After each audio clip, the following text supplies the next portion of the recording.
नमस्कार, हिंदी कहानियों में आपका स्वागत है।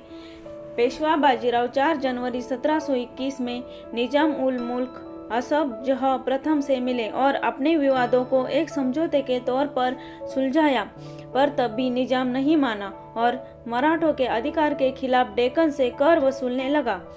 सन 1722 में निजाम को मुगल शासन का वजीर बना दिया गया, परंतु सन 1723 में सम्राट मोहम्मद शाह ने निजाम को डेक्कन से अवध भेज दिया। निजाम ने वजीर का पद छोड़ दिया और वो दोबारा डेक्कन चला गया। सन 1725 में निजाम ने मराठा कर अधिकारियों को खदेड़ने का प्रयास किया और वह इस प्रयास में सफल हुआ। इसके एवज में 27 अगस्त सन 1727 में पेशवा बाजीराव ने निजाम के खिलाफ मोर्चा शुरू किया और उन्होंने जालना, बुरहानपुर और खानदेश सहित निजाम के कई राज्यों पर कब्जा कर लिया। 28 फरवरी 1728 में पेशवा बाजीराव और निजाम की सेना के बीच एक युद्ध हुआ, जिसे पलखेत की लड़ाई कहा जाता है। इस लड़ाई में निजाम की हार हुई और उस पर मजबूरन शांति बनाए रखने के लिए दबाव पेशवा बाजीराव ने सन 1723 में दक्षिण मालवा की ओर एक अभियान शुरू किया, जिसमें मराठा के प्रमुख राणोजी शिंदे, मल्हारराव होलकर, उदाजीराव पवार, तुकोजीराव पवार और जीवाजीराव पवार ने सफलतापूर्वक चौथ वसूला। अक्टूबर 1728 में पेशवा बाजीराव ने एक विशाल सेना अपने छोटे भाई चिमाजी अप्पा के नेतृत्व में भेजी, जिसके कुछ प्रमुख थे शिंदे, होलकर और पवार।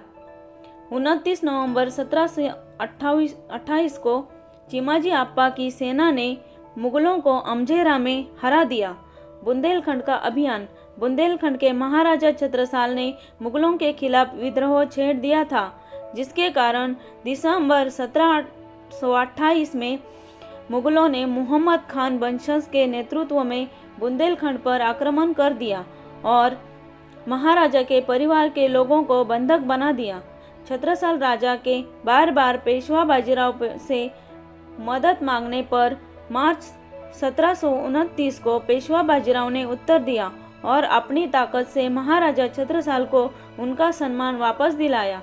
महाराजा छत्रसाल ने पेशवा बाजीराव को बहुत बड़ी जागीर सौंपी और अपनी बेटी मस्तानी और पेशवा बाजीराव का विवाह भी करवाया। साथ ही महाराजा छत्रसाल ने अपनी मृत्यु सन 1731 के पहले अपने कुछ मुख्य राज्य भी मराठों को सौंप दिए। गुजरात का अभियान। सन 1730 में पेशवा बाजीराव ने अपने छोटे भाई चिमाजी अप्पा को गुजरात भेजा। मुगल शासन के गवर्नर सरबुलंद खान ने गुजरात का कर इकट्ठा और चौथ और सर देशमुखी को मराठों को सौंप दिया। 1 अप्रैल 1731 में पेशवा बाजीराव ने दाभाडे गायकवाड़ की सेनाओं को हरा दिया और दभोई के युद्ध में त्र्यंबकराव की मृत्यु हो गई। 27 दिसंबर 1732 में निजाम की मुलाकात पेशवा बाजीराव से रोहे रमेशराम में हुई, परंतु निजाम ने कसम खाई कि वो मराठों के अभियानों में हस्तक्षेप नहीं करेगा। सिद्धियों के खिलाफ अभियान।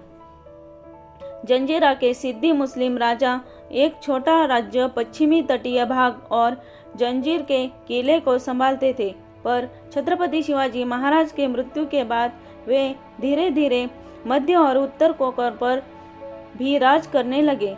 सन 1733 में सिद्धी प्रमुख रसूल याकूत खान की मृत्यु के बाद उसके बेटों के बीच युद्ध सा छिड़ गया।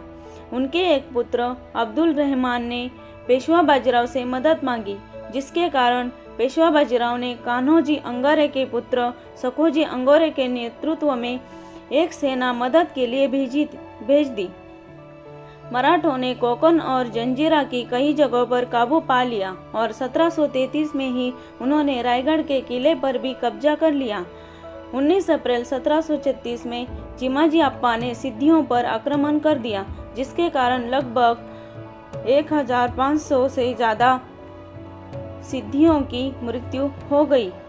मुगलों के गढ़ दिल्ली के खिलाफ अभियान। पेशवा बाजीराव के पद पर आने के बाद मुगल सम्राट मोहम्मद ने मराठों को छत्रपति शिवाजी महाराज की मृत्यु के बाद प्रदेशों की अधीनता को याद दिलाया। सन 1719 में मुगलों ने यह भी याद दिलाया कि डेक्कन के 6 प्रांतों से कर वसूलने का मराठों का अधिकार क्या है।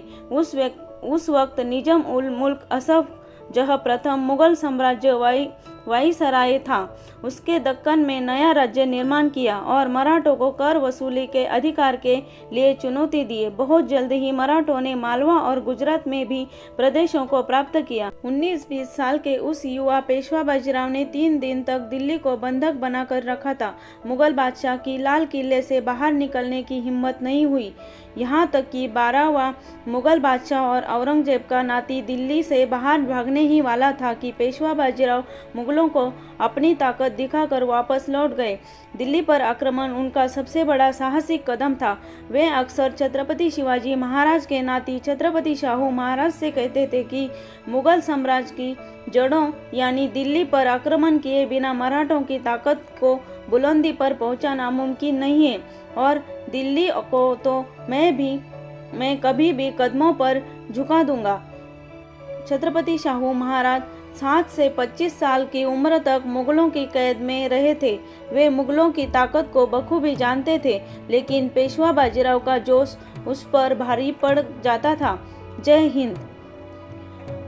Please subscribe my channel.